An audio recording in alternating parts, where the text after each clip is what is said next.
Thank you all for being here, and Marcel, thank you for joining us today and for your willingness to be our first person today. We have such a short period. You have so much to share with us, so we'll cover what we can and we'll get started. World War II began in September 1939 when Germany attacked Poland from the west, followed quickly by the Soviet Union attacking from the east. Early in the war, you and your family lived under Russian occupation. But before we turn to that time, before we turn to the war and the Holocaust, tell us just a little bit about your family and your community before the war began. My family consisted of my father and mother and my younger sister, Irena. And my father was the oldest of five siblings, and my mother was the oldest of four siblings.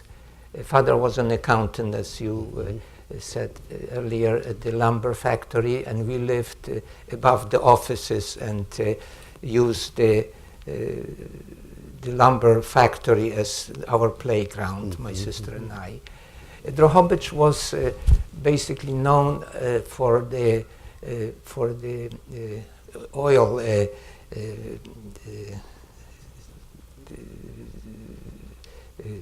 big refinery there. Refineries, right. Refinery, yeah. As a matter of fact, one of my grandfathers worked in a refinery. Drohobycz was the biggest producer of gasoline and in the beginning of the 20th century. So this was the industry.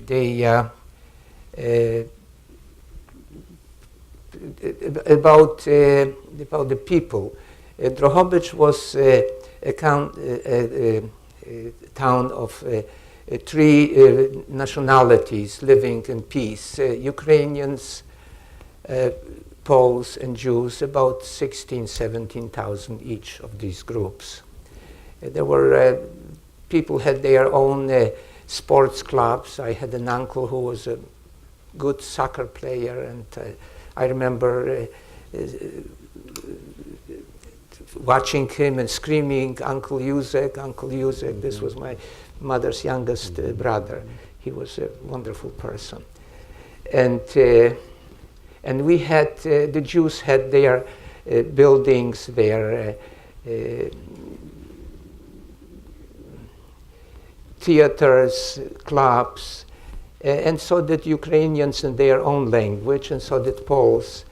The Jews had even a high school that was a Jewish high school. Life was good. We didn't know what what we missed, because I only realized that when I came to America. But we were happy at that time. That, of course, was about to change. On September 17th, 1939, Russia attacked Poland. As a result, you would live under Russian occupation until June of 1941. What was that time like when you were under the Russians until June of 1941? Yeah. About 1/3 of Poland was occupied by the Russians. They tried to make, at that time, they tried to make that part of Poland like one of the republics of Soviet Union. They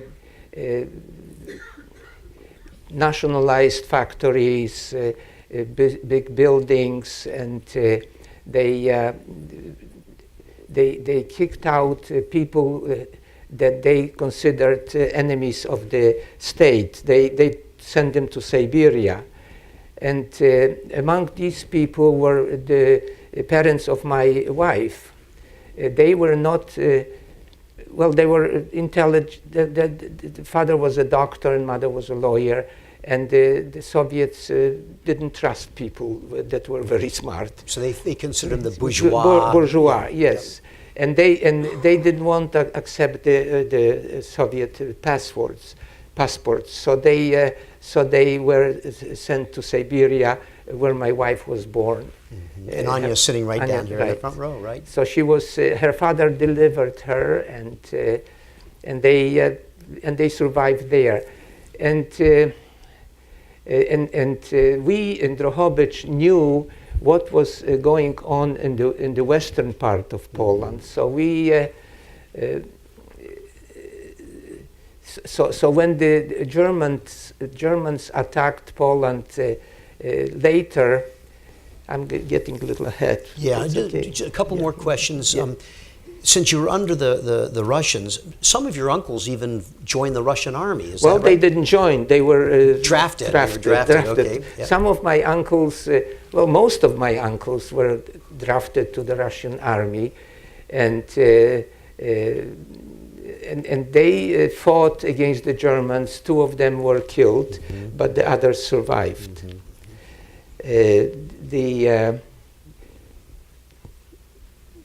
So this those that were deported or that ran with the Russian army when the Germans attacked, about 80% they survived. About 90% survived. Those who went with the Russians. That went with the Russians. It wasn't a picnic, but it was very hard life. But they survived. But those that stayed under the German occupation, about 95% perished. One more question about that period.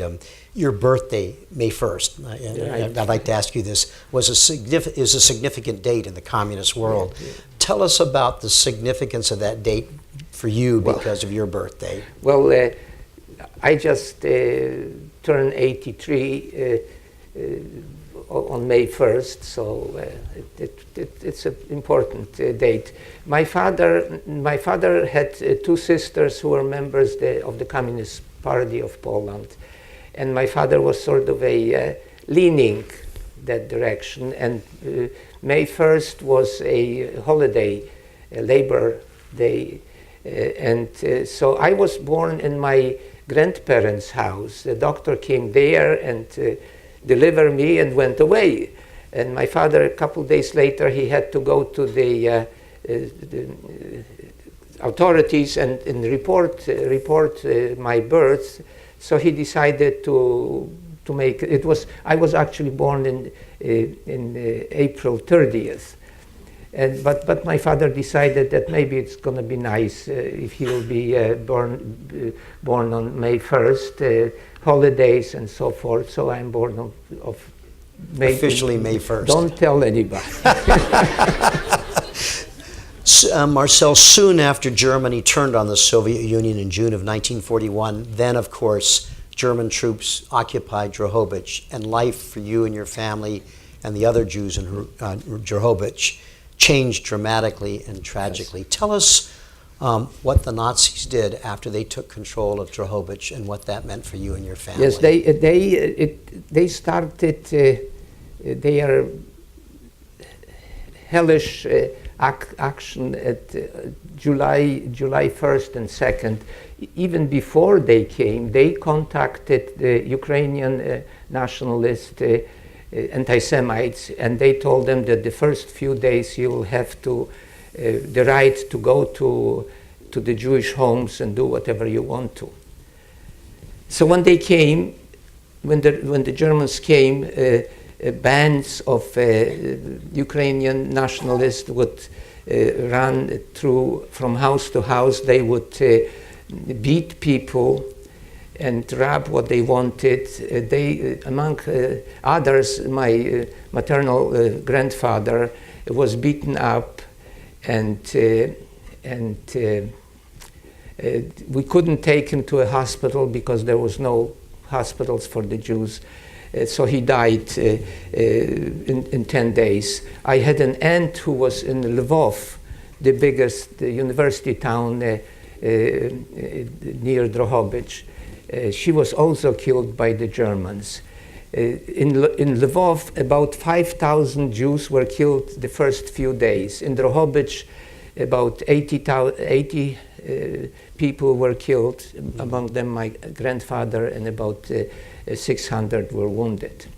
So on the first day of German occupation, I lost my grandfather and an aunt. But what they did, what the Germans did, they had a big list of things what the Jews cannot do. What can do, there wasn't much, but what they cannot do. They were not, children were not allowed to go to school. Jewish children were not. The Christian children were allowed to go through the 4th grade because they were supposed to be the slave labor for Germans, and they would need to know some elementary writing and reading. But the Jews were to be killed, so they didn't need any education. They ordered the Jews to wear a armband with a Star of David on it. They established a ration system that people could buy only or get food about up to 300 calories, which you couldn't live on. And they also started Aktionen. They, after this first one, it was just many of Aktionen like that. There were and Aktion is action. Action, right? In German, I'm sorry, but and they were Aktionen. They were Raubaktionen. This is when they would go to Jewish homes and take whatever they wanted away, and killing Aktionen. Then they would kill or send the people to the Belzec extermination camp. But when I'll go back a little, when the robbers robbed my grandfather and almost killed him, they took out photo albums, several photo albums, and shook out the photos into mud and took the albums. After the war, my father went there to look what's left of the grandparents' house. It was gone. But a neighbor, Mr. Kotsko, came and gave father a stack of photos, which he picked up from mud. Some of the photos that we saw. And some of the photos you have seen here, and Bill mentioned about the donation. I donated all these photos to the Holocaust Museum. They made me beautiful copies, but all these photos are in the Holocaust Museum. And if you Google my name, you could see all these photos. Okay, so this was one of the things I know during that period that you want to tell us about, and that is when in the early stages of the German occupation, before you were forced to go into a ghetto, you had a nanny before the war, and tell us about the significance of the visit you made to your nanny. Yes. In my house, in my apartment, there were my two grandparents and one aunt with 2 children whose husband was taken to the Russian army. The grandparents could not work, so they would stay with us, and my father was the only one that was working, but he managed to barter things for food. He would, for example, exchange a ring for two loaves of bread. So these people stayed with us, and they you know, it was quite crowded there, and I had a nanny. Her name was Jancia. I don't remember her last name, and she loved me very much. And I loved her too. And she would come to visit us. She brought some food, milk, and played with me.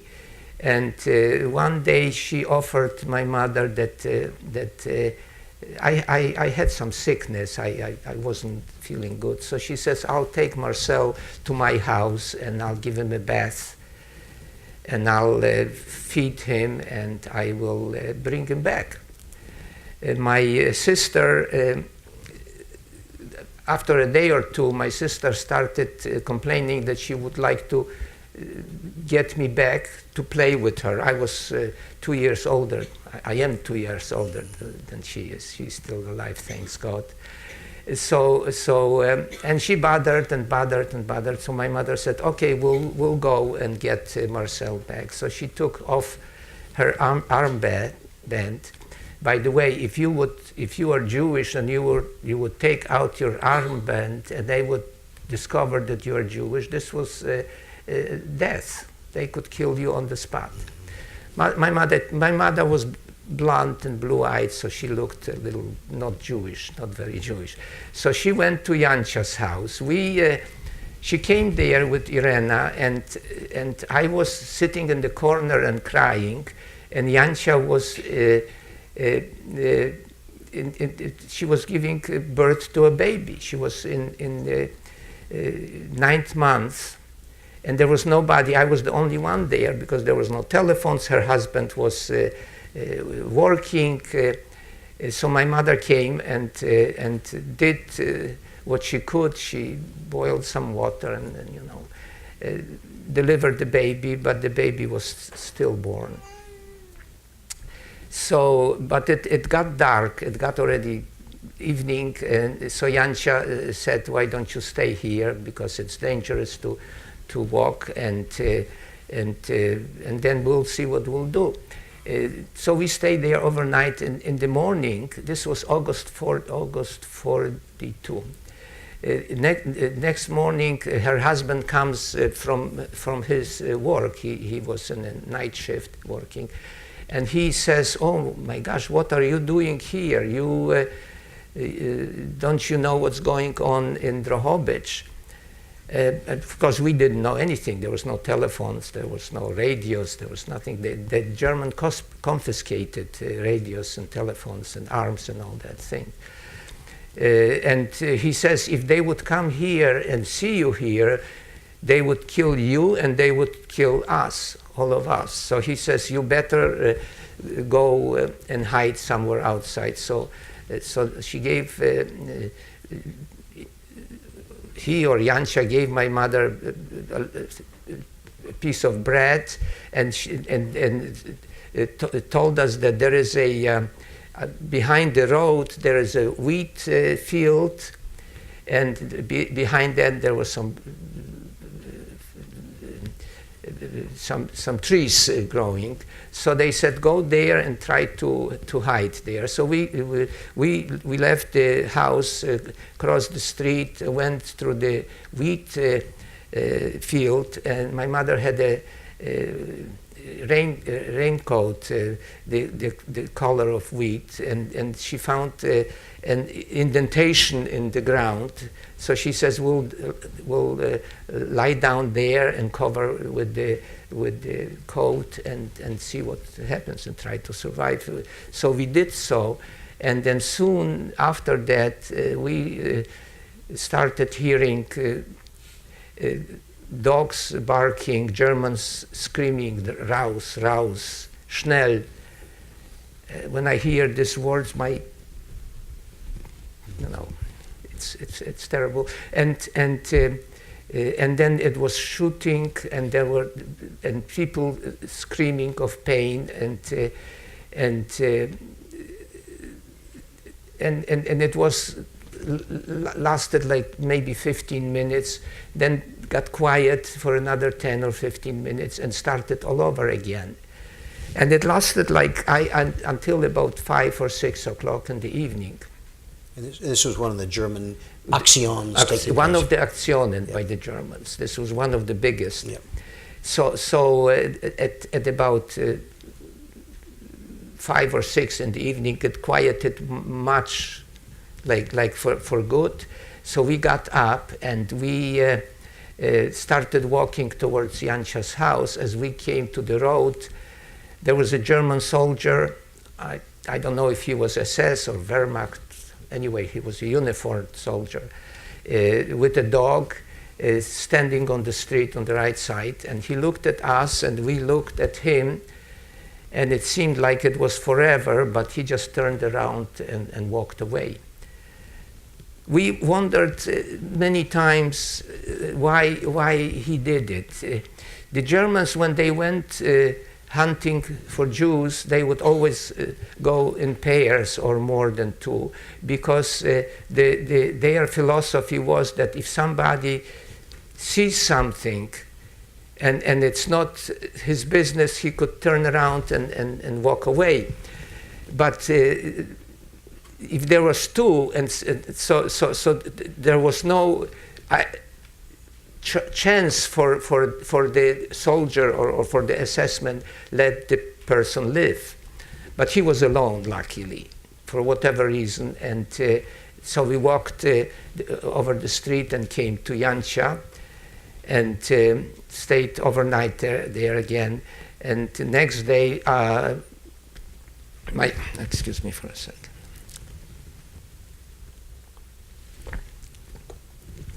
My father came to pick us up. My father stayed in a dormitory at the lumber factory where he worked.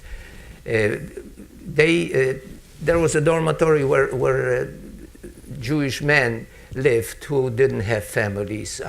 Those that have families would go home, but during Action, and they would stay there.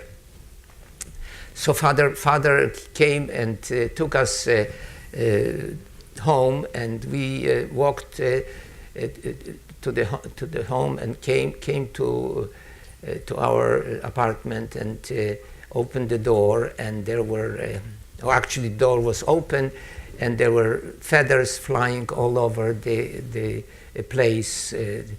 Furniture were damaged. And the apartment was empty. They were all taken. All my aunt and cousins and my grandparents, and they were kept for 2 or 3 days in Umschauplatz, place where they kept people until they got enough of them, without food, without sanitary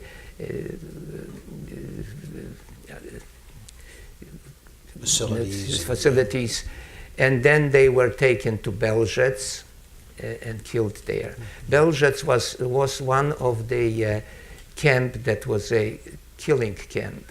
There were concentration camps and killing camps. Auschwitz was concentration camp. They would use people to work.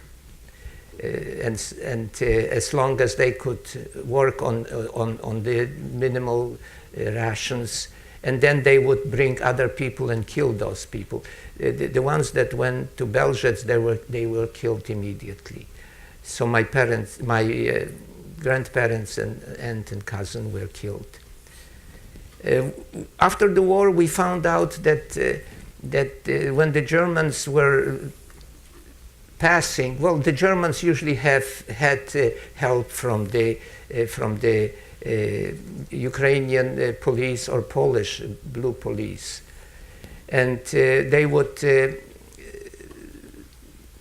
So somebody told us that when the Germans came through, they passed our apartment. It was hidden from the road.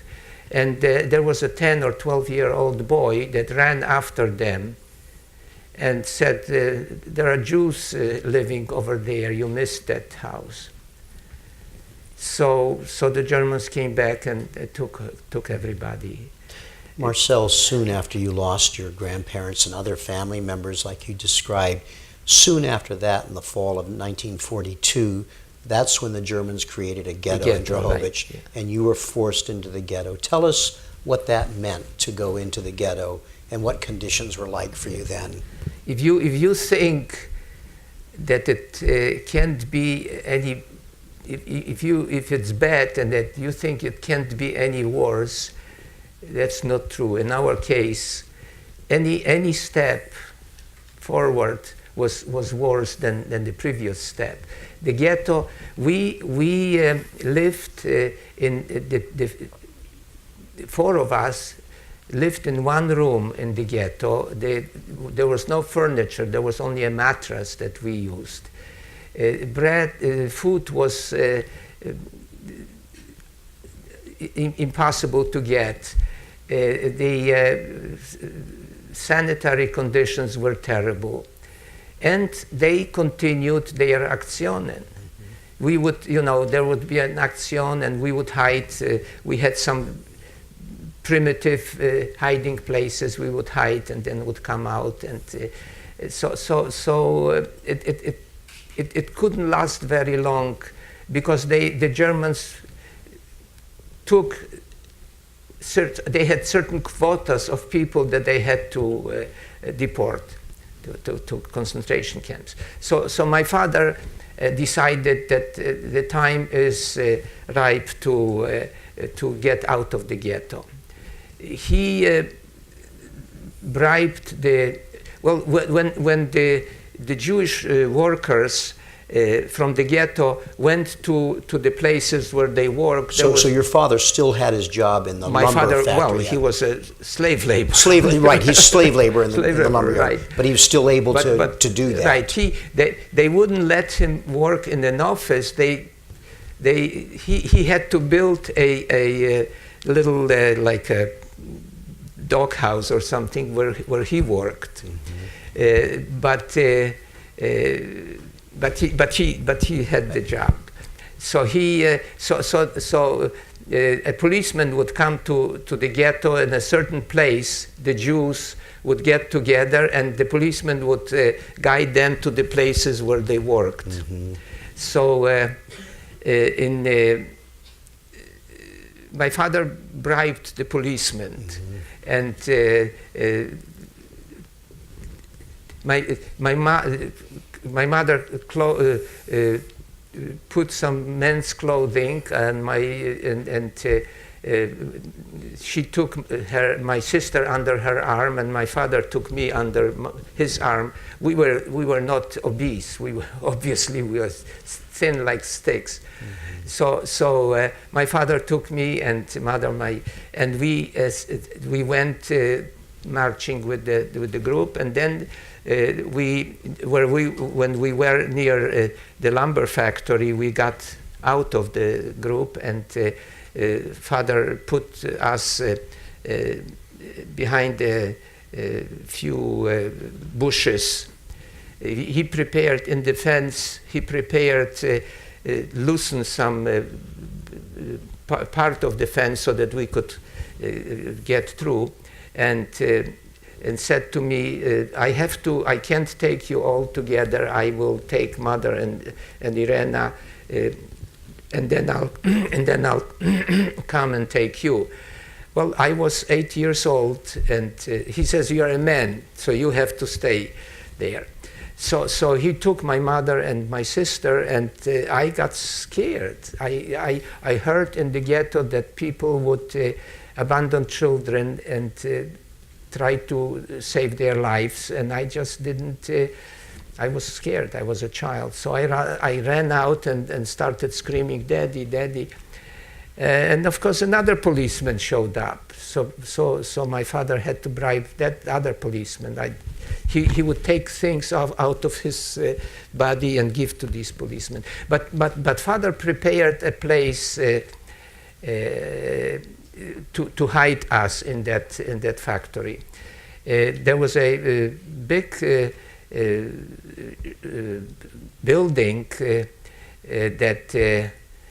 that was drying wood for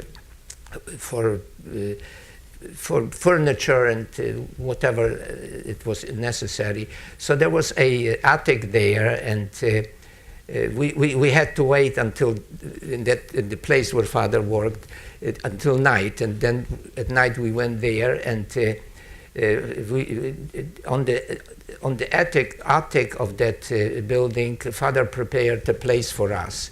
So there was no stairs or nothing. We would get there on ladder and stayed, and then every day father at midnight, father would come and bring some food. We would put a string down and put it up, and put down the wastes, and father would come at night, and we would do it for I don't know, a week or something. And then there is a friend of my father, a lady, told my father that there is another woman, her name was Tereska, that she suspected that my father has somebody in the camp, and she will make sure that she is right and she will do the right thing. The right thing, in her opinion, was to report us to the SS, and she would get a kilo flour or a kilo sugar for each person that they report to SS. So the woman told the other woman told my father, and my father said, you know, he got very panicky. What to do? He had a friend who was a doctor. There was a little clinic there in that place. So he got together with a doctor who was educated in Vienna, perfect German, because Drohobycz before World War II World War I was Austro-Hungary. When my parents were born, it was Austro-Hungary. When I was born, it was Poland, and now it's Ukraine. Right. So he was educated in German, and he got an idea. He said, I will write an anonymous letter to the SS and tell them that I had a sexual encounter with that woman, and she gave me syphilis.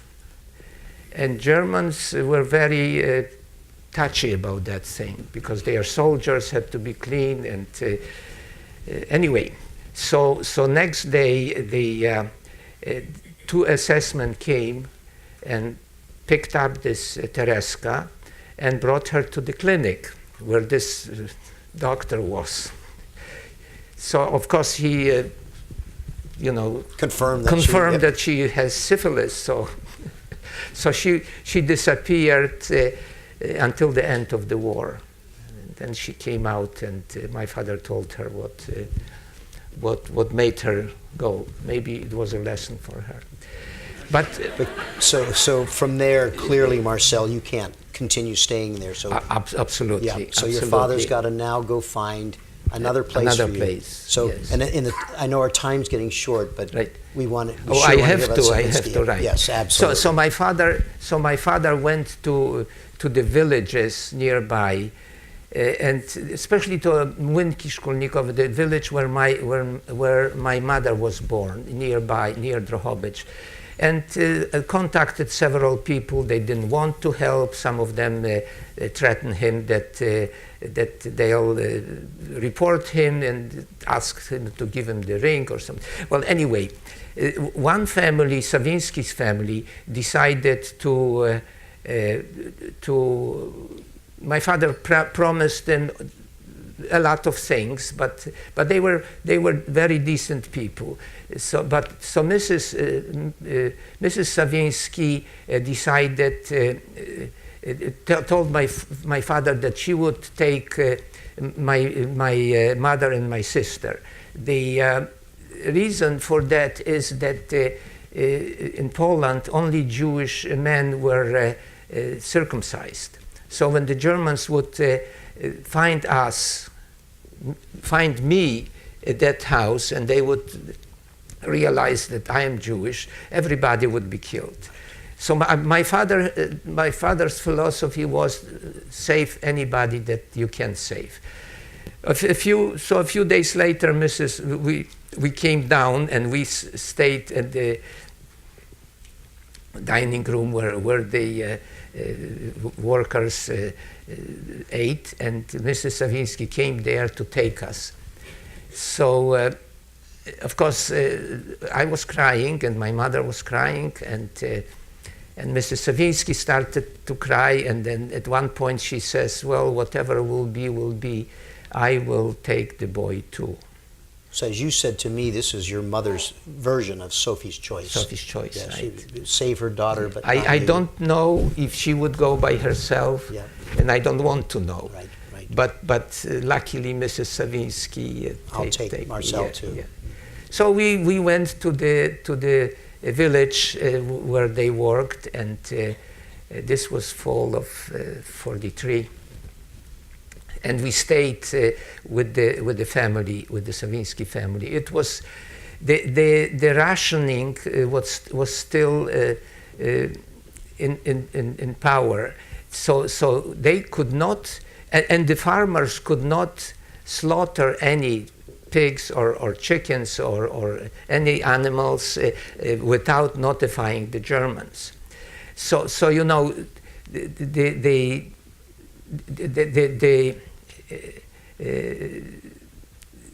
if they would go and buy more food on the black market, it would be suspicious. Oh, by the way, I have to hurry up.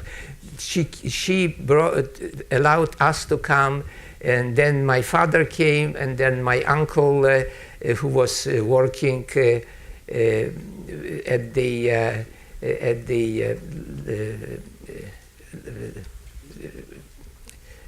refinery, right? Refinery, Yeah, right, refinery, right. As a butcher came, so there was 13 of us. So to make sure people understand this, this was a little tiny farmhouse.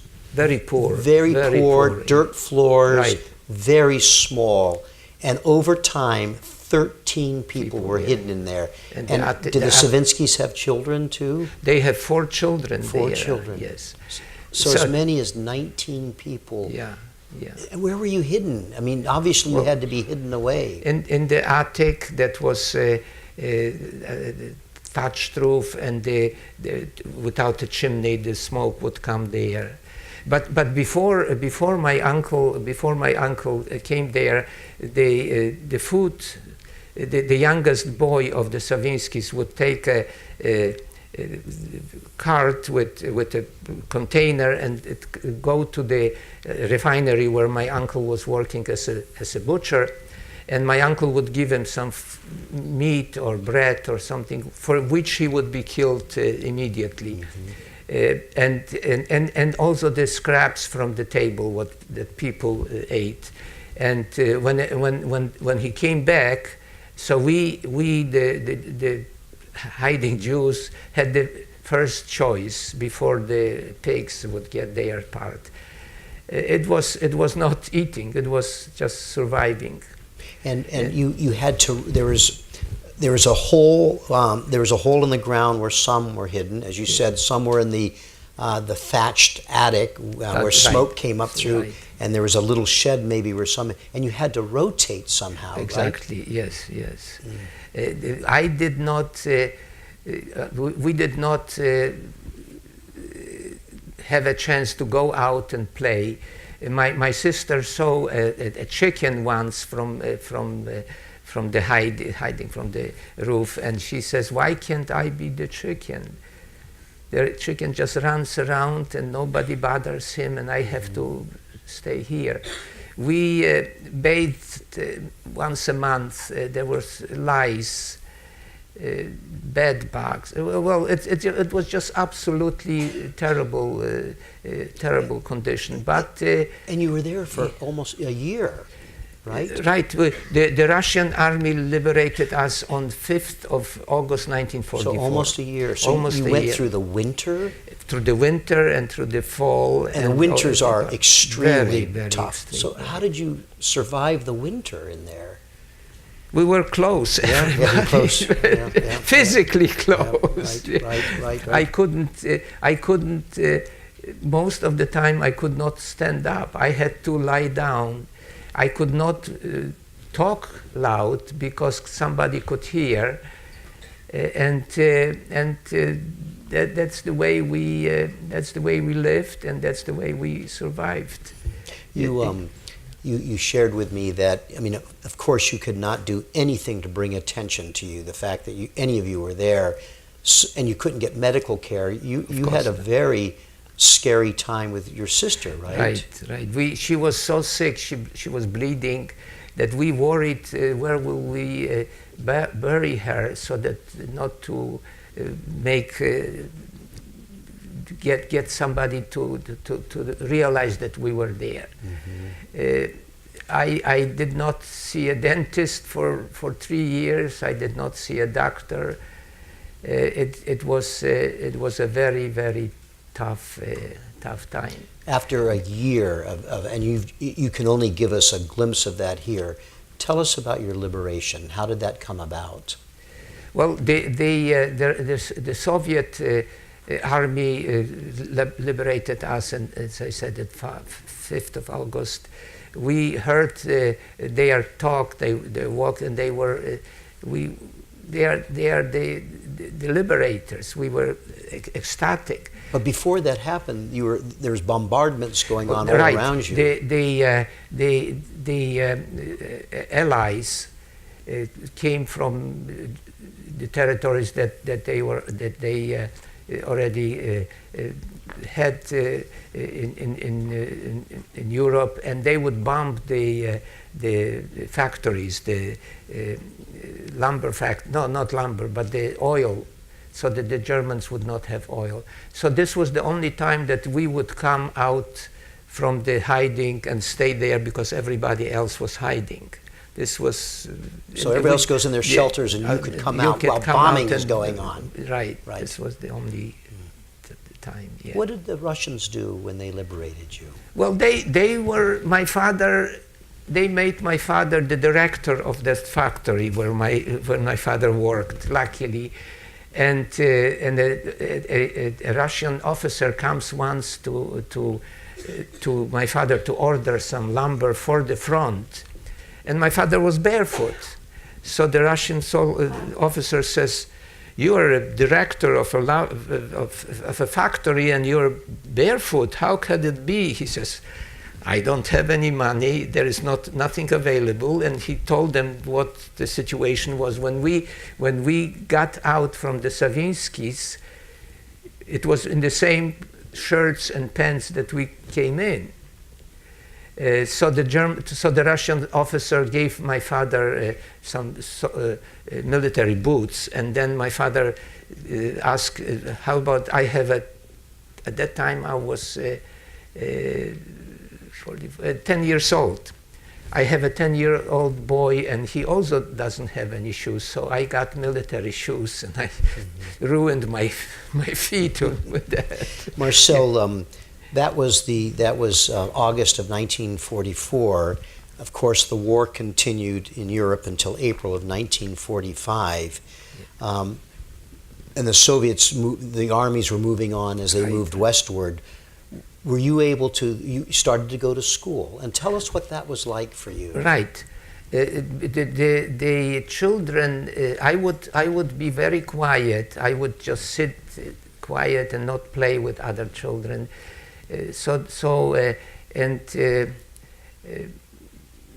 Talk very, very, very low, very quietly, and so the teacher asked my mother to come, and she said, "What's wrong with your son? Why doesn't he play with other children? Why doesn't he talk, scream like children?" So my mother explained that this is what the reality was. I couldn't walk, my muscles atrophied, so I couldn't play with other children. So after the war, I tried to catch up. I lost 3 years of schooling because I should have started at 7 and I started at 8, and caught up some, but it was tough. And after the Russians came, all the Jews got out of the hiding and came to the middle of town, and there was about 400 Jews left. Out of about 17,000. Out of the 17,000. There were some more that came from Russia and some that were in partisans, some that they were in Polish army, in Russian army. So altogether it was about 700 Jews survived from the 17,000 Jews. Marcel, and of course, you know, you lived under communist rule until 1961 when you finally made your way here. I want to leave a little bit of time for a couple of questions from our audience, but before we do that, you just recently, this last year, you and Anya went back to Drohobycz. The first time, you'd been to Poland, but you'd never been to Drohobycz since 1945. Briefly, what... 46. 46. Briefly, what was that like to go back to Drohobycz? It was absolutely amazing. It was absolutely amazing. What happened is the Sawinskis had two, addition to these 4 children that were there when we were, two daughters that were, one was married and one was sent to Germany for slave labor. I didn't realize, I didn't know about it, but a young lady, Maria Orlowski, studied history in Drohobycz, and she wanted to write a story of her family, and somehow somebody remembered that there was a young boy, Marcel, my name was spelled different, and so she started Googling and researching and found out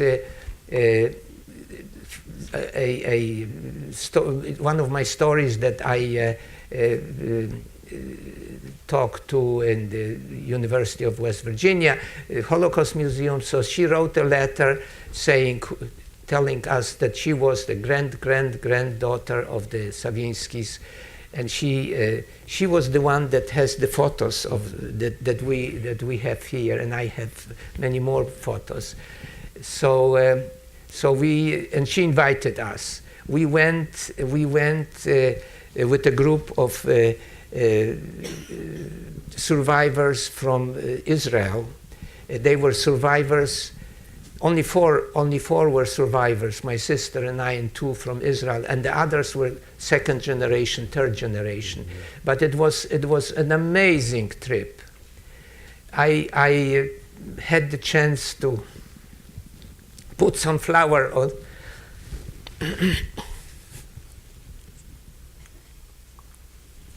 Mrs. Sawinski's grave. She died in 1957, and I was with the whole family. There was one, Maria's grandfather was one of the grandchildren of the Sawinskis, the only one that remembered him. So we talked about it, we exchanged photos, and we went to the places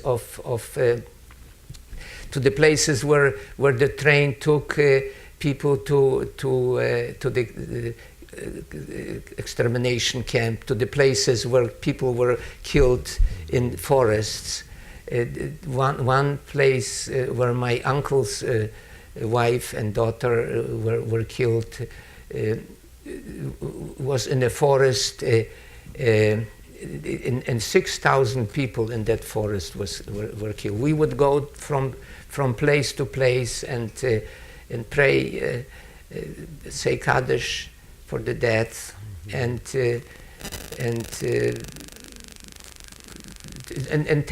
tell our stories. Those that remember stories, we tell for the others. They spoke Hebrew, most of that, but my sister translated. And Maria asked me to talk to her class, to her student class, and I talked to her class. I gave them a offer. I can speak English or Polish. So Ukrainian in Western Ukraine, Polish is quite popular, or they speak a lot of Polish, so I talk Polish about what I'm telling to you, except that it wasn't there, it was here. The ghetto was about 2 blocks from where I was talking to them. The forest was about 3 miles where people were killed. So and Savinsky's home was close. in Savinsky's home, the home was already in ruins. Somebody built a new home, and we tried to bring her here for vacation and stay with her, but the visa did not work. She spent $150 for the application of the visa, and they in Ukraine they earn. She graduated the history department, and she was a teacher, and she earns $50 a month. The application fee was 3 months' wages. 3 months wages, and it was they didn't accept it. I mean, this was our people, our people. Marcel, I think we're at 12 o'clock, so I think we're not going to have time for questions from the audience. But when Marcel finishes, because we've not quite heard the last from Marcel, he's going to remain here on the stage, and so we invite you, any of you, all of you, to come, believe it or not, come up on stage and meet Marcel, shake his hand, get your picture taken with him, whatever you want to do, or ask him a question. Please feel free to do that. I want to thank all of you for being with us. Remind you we'll have a first-person program each Wednesday and Thursday until the middle of August, so I hope you can come back sometime this year, but if not, next year. You can find information and transcripts from our programs and podcasts are on our website, so you can see other programs as well as this one. It's our tradition at First Person that our first person gets the last word. So I'm going to turn now to Marcel to close us out. Last word.